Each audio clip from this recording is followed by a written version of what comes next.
Salut à tous, bienvenue sur Figurine TV. Aujourd'hui, je vous propose de m'accompagner au cœur du Lot-et-Garonne. Enfin, plus exactement à la frontière du Lot-et-Garonne, du Lot et de la Dordogne.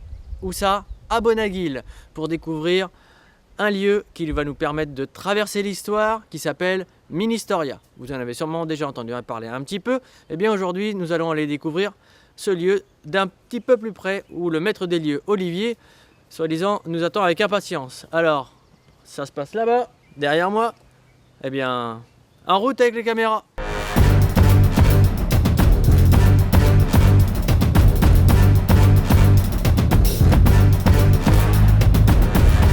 Eh bien, ça y est, me voilà arrivé après 3 heures de marche avec les sacs à dos, les caméras à Ministoria. Enfin, bon, j'exagère un petit peu, comme d'habitude, parce que je suis tellement feignant que je suis venu en voiture sur le parking qui se trouve juste en bas. Bref, ceci dit, me voici en présence d'Olivier. Bonjour Olivier. Bonjour Stéphane, bonjour à tous. Qui est donc le maître des lieux dont je vous parlais tout à l'heure. Alors, Olivier, c'est quoi Ministoria? Alors Ministoria, c'est un projet un peu fou que j'ai monté avec ma femme Isabelle. Vous le savez, nous sommes tous un petit peu fous dans le monde de la figurine. Alors l'idée de ce projet, c'est de montrer au public, au plus grand nombre, le monde de la figurine, lui faire découvrir le monde de la figurine qu'il ne connaît pas. Alors le monde de la figurine, la sculpture, la peinture, faire découvrir cet art qui est un vrai talent, et faire découvrir tous nos figurinistes.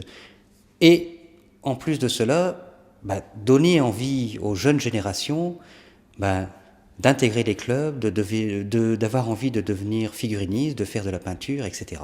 Donc ce biais-là, tu as utilisé l'histoire qui peut paraître pour certains rébarbatif, mais en fin de compte, tu as su, d'après les vitrines que tu me montrais tout à l'heure, venir mettre des petits points, relier des événements qui extérieurement nous paraissent éloignés les uns des autres alors que c'est la même époque, et justement de raccrocher jusqu'à notre monde contemporain en traversant moult péripéties de notre histoire, au travers de la figurine et des dioramas, parce qu'il y a quand même un paquet de dioramas.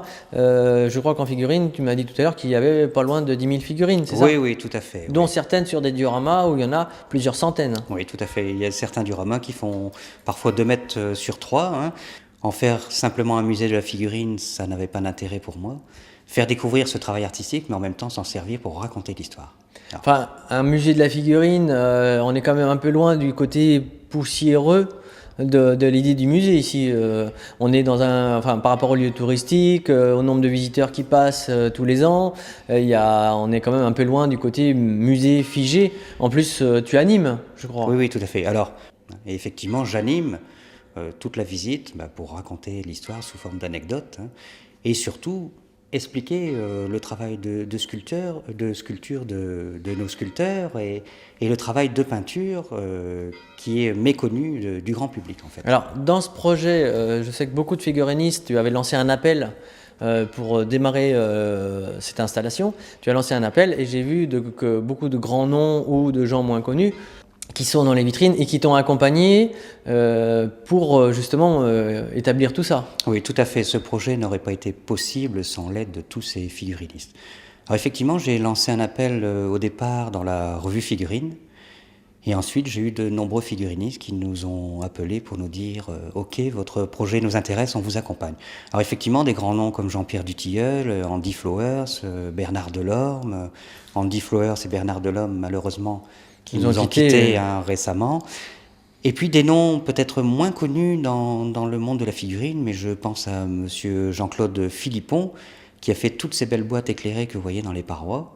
Alors il y a beaucoup de personnes comme ça qui m'ont accompagné généreusement.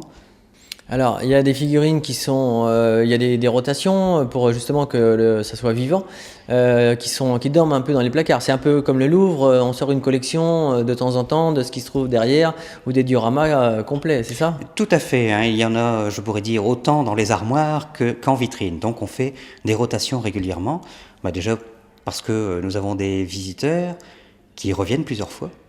Et le lieu, qui est quand même assez touristique, s'intègre au milieu d'une économie locale, et je crois que tu héberges aussi une exposition permanente d'un artiste local. Oui, tout à fait. Nous sommes dans le monde de la miniature. J'ai rencontré un artiste local qui fait des sculptures des monuments de la région en pierre.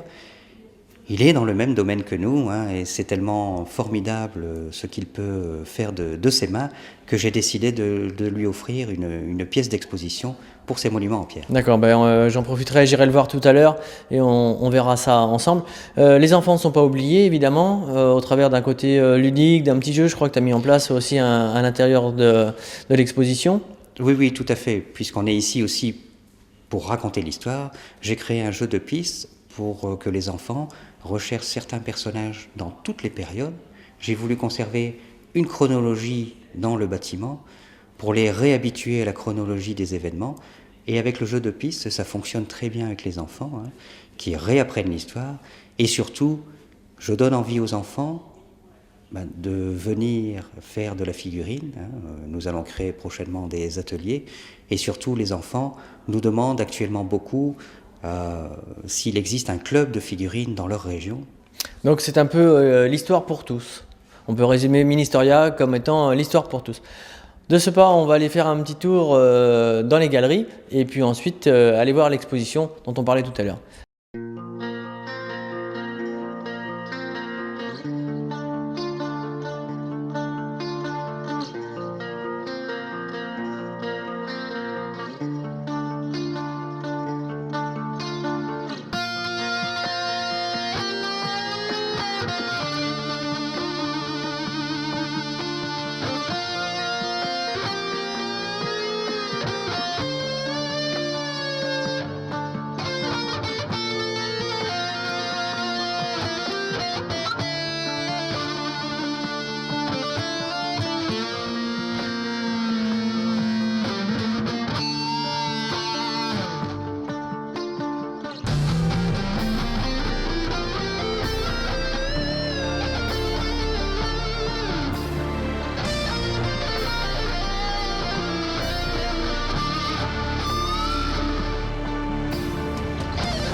Alors ça y est, comme évoqué tout à l'heure, je suis descendu d'un étage à Ministériel pour aller à la rencontre de Michel Tralero qui lui s'occupe du patrimoine local en quelque sorte.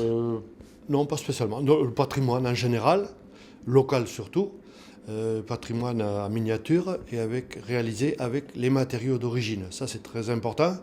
Ce qui est en pierre, c'est de la vraie pierre. Ce qui est, chaque matériau correspond exactement aux matériaux d'origine du bâtiment.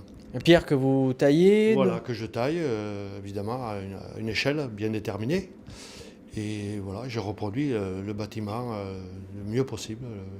Voilà. Des recherches, historiques, vous faites des photos, comment ça se passe? Oui, c'est-à-dire sur des documents, souvent. Je fais mon plan, je fais mon échelle, je le dessine d'abord, et ensuite je le réalise. Disons qu'au départ, je